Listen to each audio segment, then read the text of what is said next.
우리 연이어서 38절을 읽습니다. 민수기 3장 38절입니다. 읽읍시다. 시작. 성막 앞 동쪽 곧 회막 앞 해 돋는 쪽에 모세와 아론과 아론의 아들들이 진을 치고 이스라엘 자손의 직무를 위하여 성소의 직무를 수행할 것이며 외인이 가까이 하면 죽일지니라. 민수기 3장은 레위 지파의 사역에 관한 이야기입니다. 레위 지파가 성소 이후에 성전을 수종들게 되는 직책입니다. 제사를 주도하고 집도하고 하나님의 뜻을 받아 백성들에게 전파하는 제사장적 사역을 하는 지파입니다. 이 지파의 사람들에게 하나님은 먼저 땅을 기업으로 받을 때 야곱의 셋째 아들임에도 불구하고 나머지 11 형제가 땅을 기업으로 받을 때 레위 지파에게 땅을 기업으로 주지 않는 특권을 주셨습니다. 남들 다 받는 땅을 안 받는 게 무슨 특권인가? 하나님께서 레위 지파에게는 내가 너희의 땅이 되겠다, 내가 너희의 기업이 되겠다, 이렇게 말씀을 하셨습니다. 루벤, 시므온, 유다, 스불론 해서 요셉의 두 아들 에브라임과 므낫세까지 가나안 땅을 정복했을 때에 하나님께서 적지 않은 땅을 다 기업으로 분배해 주셨지만 제사장 지파인 레위 사람들에게는 땅을 기업으로 주지 않으셨습니다. 그리고는 나 여호와가 너희의 기업이 되겠다, 이렇게 말씀을 하셨습니다. 그러면 하나님은 루벤이나 시므온이나 요셉이나 유다 지파는 하나님이 지켜주시지 않는가? 그렇지 않죠. 그런 면에서 레위 지파에게는 상징적 의미를 레위 사람들과 주변 사람들에게 보여주시는 것입니다. 저 성전을 수종들고 성소에서 일하는 사람들은 하나님이 먹이시고 입히시는구나.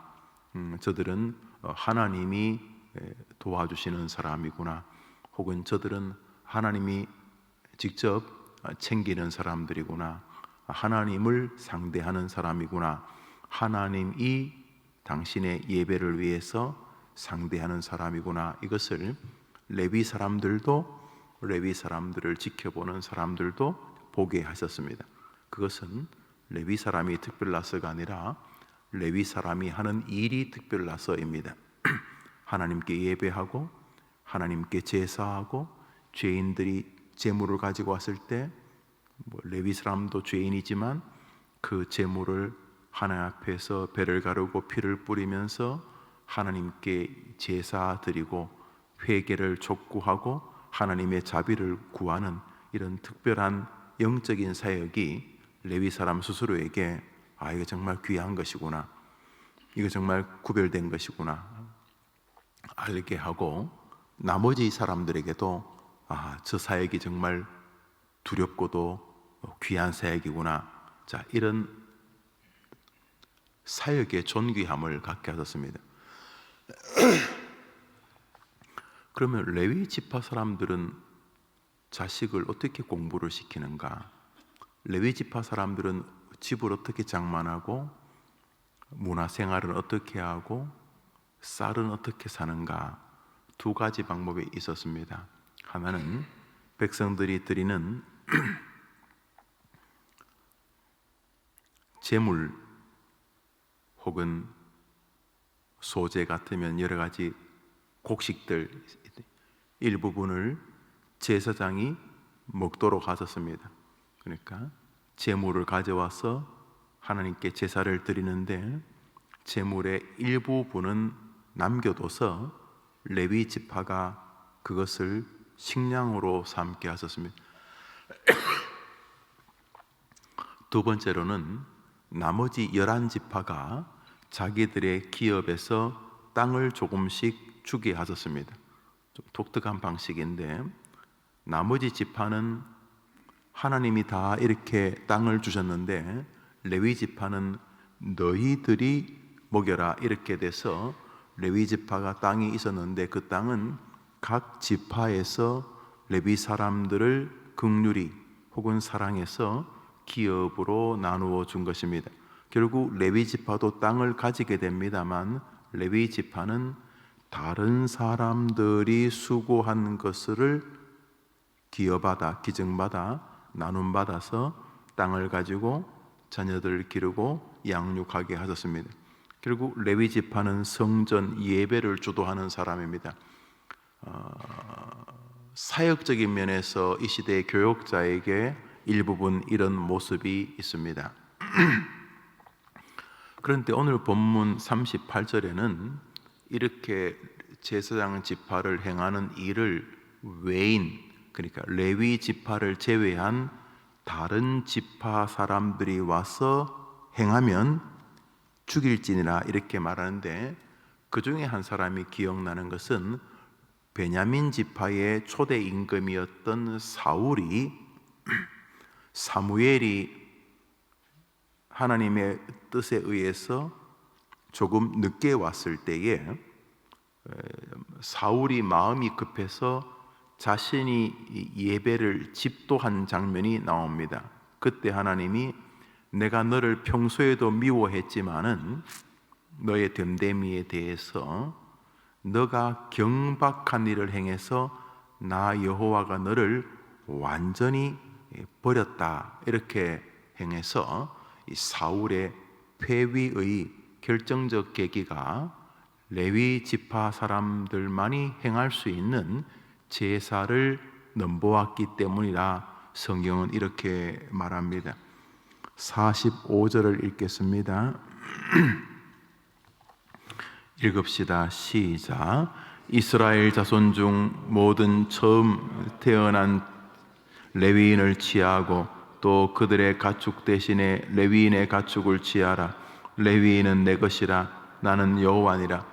특별날 때마다 레위인들 혹은 레위인들의 물건들의 의미를 부여하시는 장면이면서 제일 끝에 레위인은 내 것이니라 이렇게 끝이 납니다. 이 말은 내가 저들의 기업이다 이런 뜻이 되죠.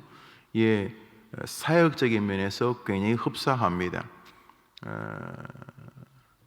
지금 목회 환경이 어려워서 목사의 이중직에 관한 이야기들이 열심히 대두되고 있습니다. 절반은 의미가 있고 절반은 위태로운 모습인데요. 우리 교회에는 저를 전적으로 사역할 수 있도록 배려하시고 지원하십니다.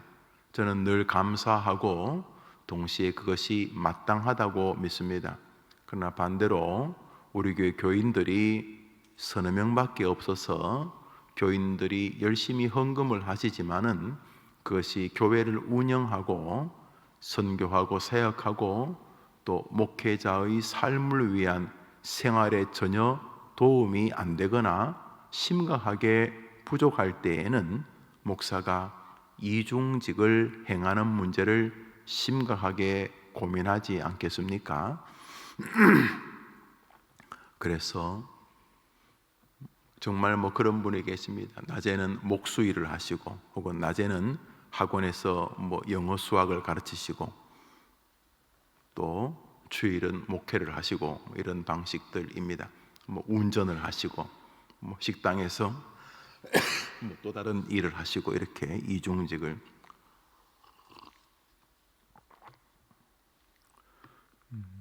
저는 그것이 그렇게 지옥 갈 일이다 생각하지 않습니다.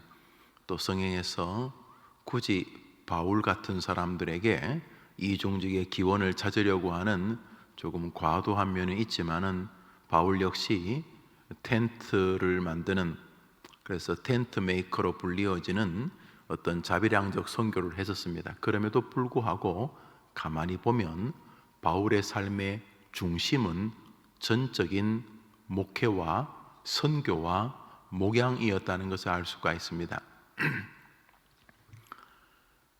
여러분은 어떻습니까? 제가 밤늦게까지 대리운전을 하고 새벽 3시쯤에 들어와서 한 1시간 눈 붙이고 새벽에 나와서 설교하고 또 1시간 눈 붙이고 나가서 낮에는 어디 학원에서 아이들에게 뭘 가르치고 그렇게 살다가 또 주일날은 예배를 하고 월요일부터는 또 출근해서 목공일을 하고 하면 여러분들에게는 굉장히 감동스럽겠습니까?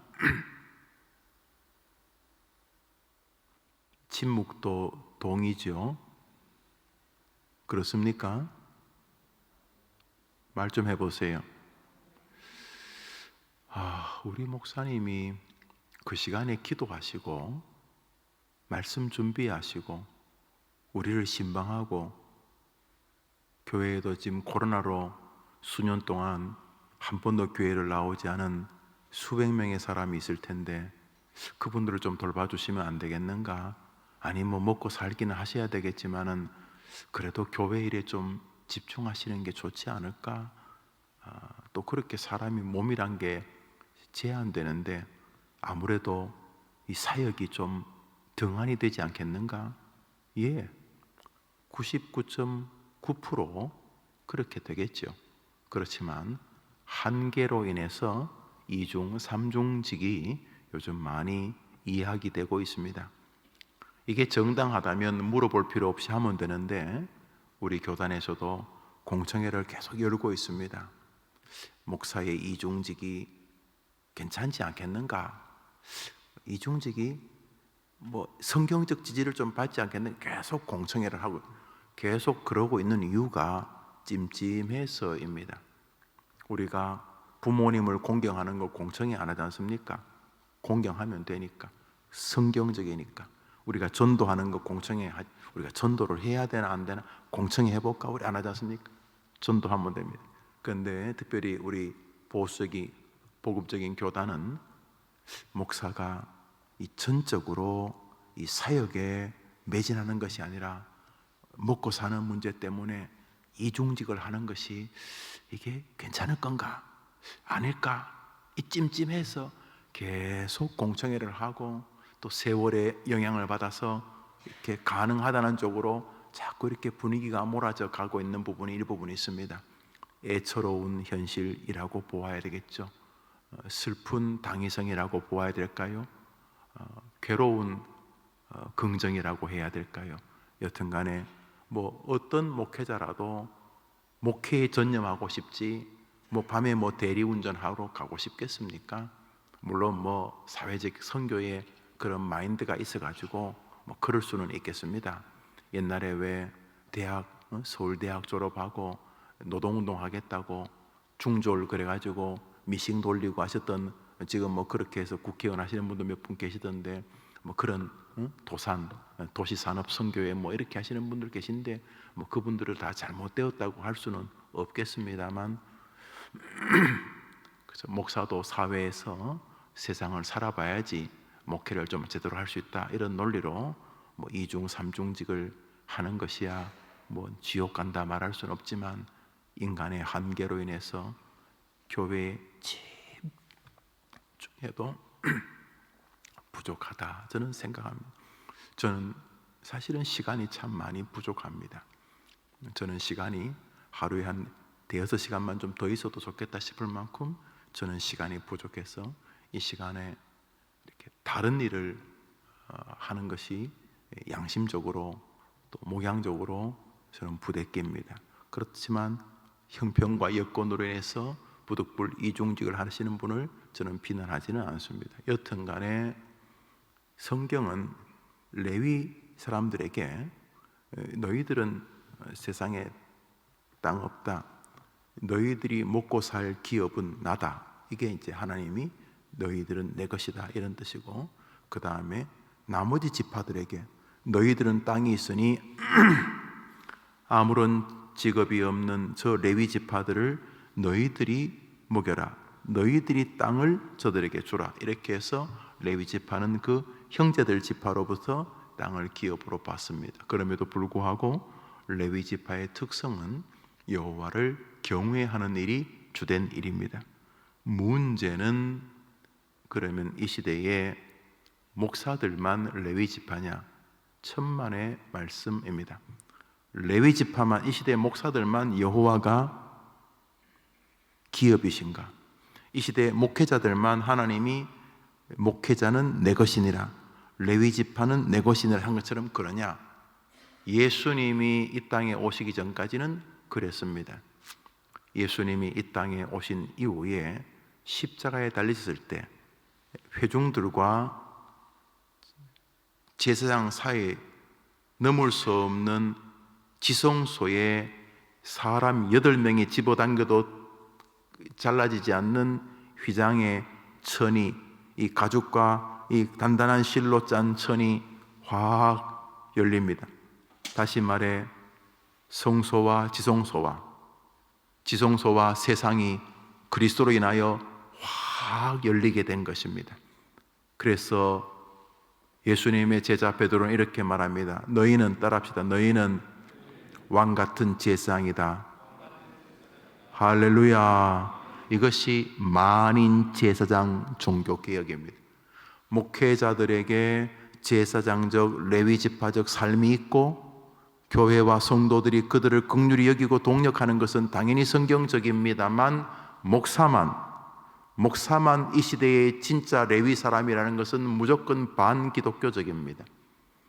여러분들도 이 시간 거룩한 성소에 들어와 하나님을 마음껏 제사하고 경배하는 영적 레위인인 줄 믿으면 아멘해 보십시오. 옛날에 레위 지파를 하나님이 선택한 것처럼 이 시대는 예수 그리스도를 구주로 믿는 사람을 다 영적 레위 지파로 선택하신 것입니다. 그러므로 이렇게 말합니다. 레위 지파가 아닌 자들이 성소에 오면 죽일지니라. 무의미하다는 것입니다. 오늘 우리는 그 영광스러운, 다시 말해 외인들이 들어가면 죽었던 주님을 경배하는 자리에 그리스도의 보배로운 피로 다 같이 영적 제사장이 된 줄 믿으면 한번 아멘해 보십시오. 여기 중요한 것은 하나님 우리를 선택하셨다는 사실입니다. 레위, 르벤, 시몬, 레위, 유다, 스불론, 이사갈, 단, 가셋, 아셀, 얍, 요셉, 베냐민, 이 12지파 중에 레위 지파를 딱 선택해서 너희들은 내가 기업이다, 이렇게 말했던 것처럼 천에 하나 만에 하나 중에 우리 집사님, 장로님, 권사님, 우리 청년들을 주님이 선택하여 너는 내 것이라고 하신 줄 믿습니다. 똑같잖아요. 12지파 중에 내가 너를 선택해서 하나님을 경배하게 하고 제사하게 하겠다, 그리고 너의 기업은 내 것이다, 이 말인 것처럼 예수 그리스도를 구주로 믿는 자를 내가 선택하여 나를 경배하는 내 자녀로 삼겠다, 똑같은 것 아닙니까? 영적 레위 지파의 특권을 누리는 하루가 되기를 축복합니다. 오늘 자날주 시편 37편입니다. 시편 37편입니다. 오늘 자날주 시편 37편입니다.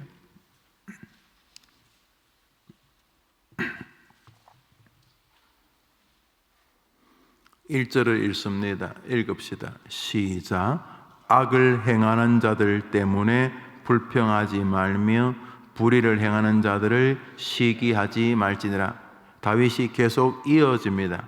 왜 그런가?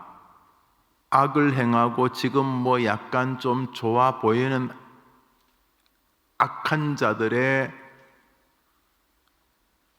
얼굴에 기쁨의 미소를 전혀 부러워할 필요가 없다.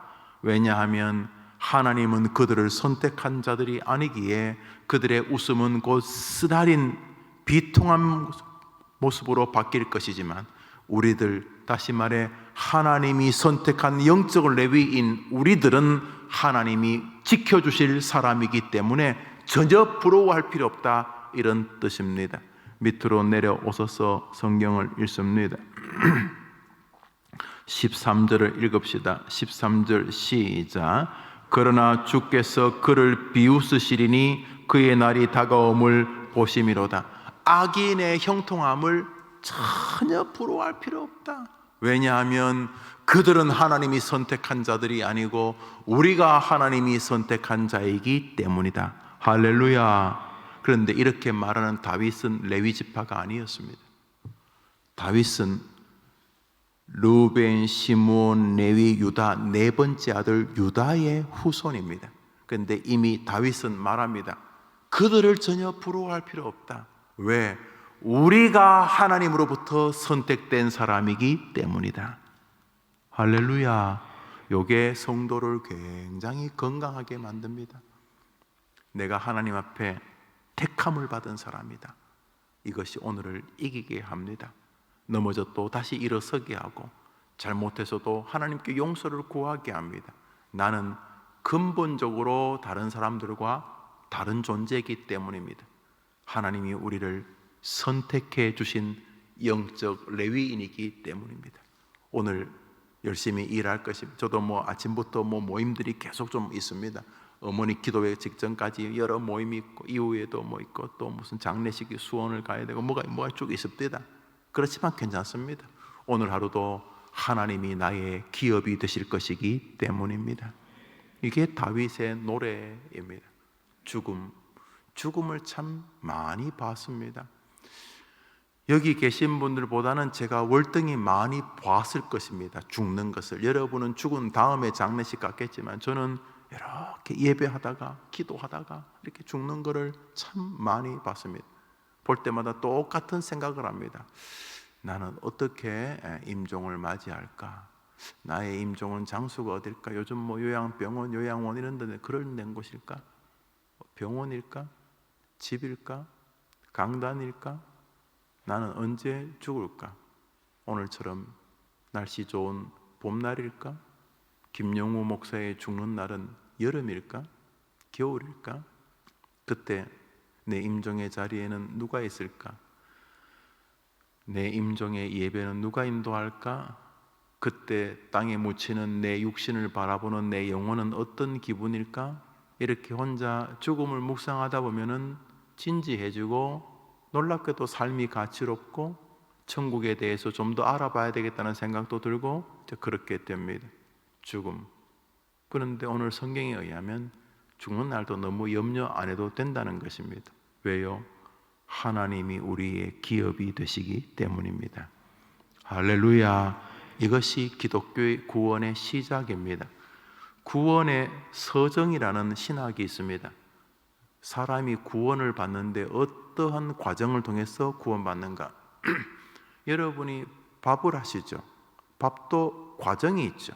그냥 짱독에 있는 쌀이 가만 놔두면 밥이 되는 거 아니지 않습니까?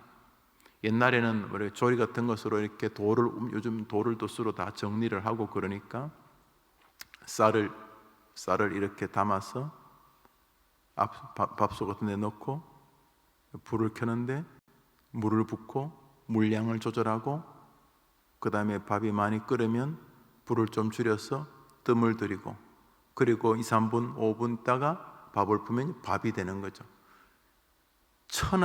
천지개벽을 해도 생쌀이 밥이 되지는 않습니다. 과정이 있습니다. 밥이 시작해서 밥을 먹는 데까지를 밥의 과정이다 이렇게 말할 때, 구원도 마찬가지입니다. 갑자기 사람이 구원받지 않습니다. 사람의 구원은 어떤 과정을 통해 일합니다. 쌀독에서 쌀을 퍼온다, 쌀을 씻는다, 물을 조절한다, 불을 켠다, 뜸을 들인다, 이 과정이 있는 것처럼 구원에도 과정이 있는데, 첫 번째 과정이 바로 이것입니다. 한번 따라합시다. 선택. 영어로 콜링이라고 부릅니다.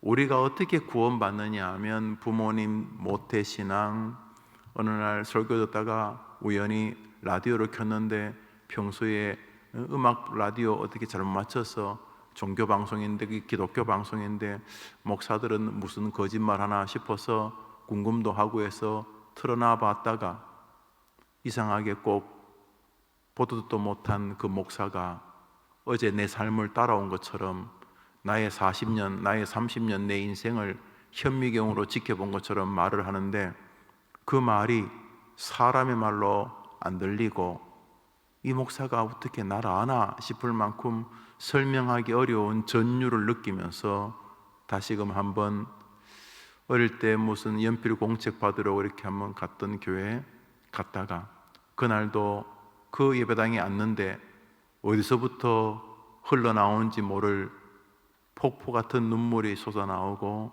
예배 내내 울다가 나오면서 신존재에 대한 확신 같은 것이 생겼다 칩시다. 그러면 어느 날 라디오를 켜서 그 사람이 구원받는가? 아니라는 것입니다. 구원은 하나님이 창세 전에, 세상도 있기 전에 누구 가운데 선택하셔서 불러주셨기 때문에, 콜링, 선택하셨기 때문에 구원이 시작이 된다, 이런 것입니다. 소명, 그런 가운데 어느 순간 중생, 회심, 신앙, 칭의, 성화, 그래서 마지막 하나님처럼 되는 영화에 이르기까지 이게 다 구원입니다. 콜링의 구원이 있고요, 중생의 구원이 있고, 회심의 구원이 있고, 신앙의 구원이 있고, 성화의 구원이 있고, 마지막 영화의 글로리피케이션의 구원인, 이걸 통틀어서 구원의 서정이라고 부릅니다. 그러나 한 토막 한 토막도 구원이라고 부를 만하지요. 그렇지만 이 구원은 시작이 되었지만 완성은 저 천국에 갔을 때 비로소 우리가 그리스도처럼 되어 그리스도와 함께 왕노릇하게 될 때, 그때 우리의 구원은 완전히 이루어지게 되는 것이죠. 그러니까 구원의 시작부터 영화에 이르는 이 거룩한 구원의 여정이 구원의 진실이죠. 근데 우리는 이것을 졸여서 예수 믿고 교회 나오고 구주를 고백하면 구원받다고 말합니다. 맞는 말입니다. 그렇지만 제한적 구원입니다. 시작은 되었지만 아직 완성은 되지 않은 구원. 우리가 지금 그 자리에 있죠. 우리가 지금 죽어도 천국 가죠. 그렇지만 지금 우리가 하나님 같은 인물이 아니죠. 여전히 죄가 있고 죄 속에 살져 있죠. 죄의 여건이 우리 주변에 있죠.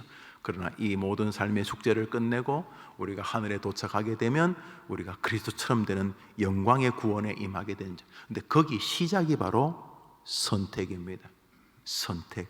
하나님이 레위 지파를 다른 지파들 가운데서 선택하여 주님을 경배하게 만든 것처럼 하나님이 수천만 명이 있고 수십 명이 있고 수천 명이 있는데도 불구하고 나보다 객관적으로 더 인격이 좋은 내 친구는 그렇게도 해도 예수 안 믿는데 저 친구보다 확실히 뭔가 좀 부족한 나는 이상하게도 하나님이 믿어지는 것은 하나님이 여러분을 선택한 결과인 줄 믿습니다. 이것이 이 시대 영적 레위인이라는 것입니다. 우리 모두는 주님으로부터 선택을 받았습니다. 그러므로 다윗이 말합니다. 너무 세상 그렇게 부러워 안 해도 되고 악인들이 승승장구하는 거 너무 그렇게 부러워 안 해도 된다. 그들은 결국 주님을 비웃고 주님도 그들을 비웃기 때문이다. 그러나 우리는 다르다. 우리는 하나님이 선택한 영적 레위인이기 때문이다. 할렐루야. 오늘 하루 이 아름다운 신앙의 길을 여러분이 걸어가시게 되기를 바랍니다. 여기서 이제 조심스럽지만 우리가 만인 제사장이라는 말이 만인 목사라 이런 뜻은 아닙니다. 만인 제사장이라는 말이 만인 설교자라는 뜻도 아닙니다. 그런 면에서 우리 성도님들은 영적 레위인 마음을 가지면서 구약에 나도 영적 레위인, 나도 영적 제사장이라는 마음과 함께 교회에서 사역적인 면을 이어가고 있는 여러분의 교역자들, 여러분의 목사를 그 옛날 이런 여러 지파 형제들이 섬기고 동력하고 긍휼히 여겼던 것처럼 그렇게 이 시대의 목회자들을 긍휼히 여기고 사랑하고 동력하는 일은 여전히 귀한 것입니다. 우리 시대 이 만인 제사장이란 말이 많이 어그러져서 자신들에게 말씀을 주관하고 가르치고 세례를 베풀고 진리를 설명하고 하나님을 예배하는 일을 주도하고 있는 목회자들을 향한 무시, 심지어 비아냥까지 만연한 것은 만인 제사장 교리를 완벽하게 오도한 것이 분명합니다. 건강한 교회는 성도와 목사와 성도가 피차 영적 레위인으로 보는 교회입니다. 성도들도 목사님을 만날 때마다 우리에게 진리를 주는 저분은 영적 레위인이다. 우리가 저분을 도와야지. 그 옛날 제사장들처럼 저분들이 무슨 다른 직업이 있는 것도 아니고 다른 엑스트라 수입이 있는 것도 아니고 우리들이 저분들을 돕는 것이고 이미 구약에서도 하나님께 그 두렵게 제사하는 중간에도 하나님이 손을 쭉 뻗어가지고 자 재물은 내가 다 가져간다 그런 것도 아니고 재물을 받고 주님께서 그 재물의 일부분을 제사장들 레위 지파에게 줘서 그들이 생활하게 했던 것처럼 내가 도와야 되겠다. 교회 안에서도 또 교회 밖에서도 내가 특별한 일이 있으면 저들과 저들의 자녀들을 내가 길러야 되겠다. 이런 마음을 가진 것은 성도들이 목사를 볼 때에 저분들은 영적 레위인이다 이렇게 보는 것이죠. 아주 건강한 교회입니다. 동시에 목사도 나만 레위인이 아니라 우리 성도님 한 분 한 분이 영적 레위인이시다. 저분들의 기업이 하나님이시고 저들의 배경이 하나님이시다. 저들이 하나님 앞에서 선택받은 거룩한 믿음의 사람이고 저들이 이 시대의 영적 제사장이다. 이런 마음을 가지고 성도 한 명 한 명을 대할 때마다 동일하게 영적 제사장적 의도를 가지고 대하는, 그래서 피차가 서로 영적 제사장 자세를 가지고 존중하고 높이고 세우는 일이 가장 건강한 교회입니다. 거꾸로 된 교회는 성도들은 뭐 당신만 무슨 제사장입니까? 나도 제사장입니다 이렇게 말하고, 목사는 너희들은 말이야 내가 영적 제사장인데 이렇게 대하면 돼. 이게 망하는 교회들이죠. 불행하게도 우리 시대의 교인들과 교육자들의 관계가 전자보다는 후자가 넓어져 가고 있는 것은 슬픈 일이 아닐 수가 없습니다. 그런 면에서 저는 참 은혜를 입고 있고 또 과분한 사랑을 받습니다. 하나님께서 해림교회 더 탁월한 영적 제사장 목사와 탁월한 영적 제사장 성도들로 선택의 기쁨이 늘 가득한 교회로 이끌어 주시기를 간절히 바랍니다. 오늘 하루 여러분이 하나님이 여러분의 방패요 반석이요 산성이요 여러분의 기업이요 여러분의 힘이라는 것이 믿어지는 영적 제사장 선택받음의 즐거움이 여러분의 하루를 주관하게 되기를 주님의 이름으로 축복합니다. 주님 가르친 기도로 예배를 마칩시다. 하늘에 계신 우리 아버지여, 이름이 거룩히 여김을 받으시오며 나라의 임하옵시며 뜻이 하늘에서 이룬 것 같이 땅에서도 이루어지이다. 오늘날 우리에게 일용할 양식을 주옵시고 우리가 우리에게 죄 지은 자를 사하여 준 것 같이 우리 죄를 사하여 주옵시고 우리를 시험에 들게 하지 마옵시고 다만 악에서 구하옵소서. 대개 나라와 권세와 영광이 아버지께 영원히 있사옵나이다. 아멘. 기도합시다.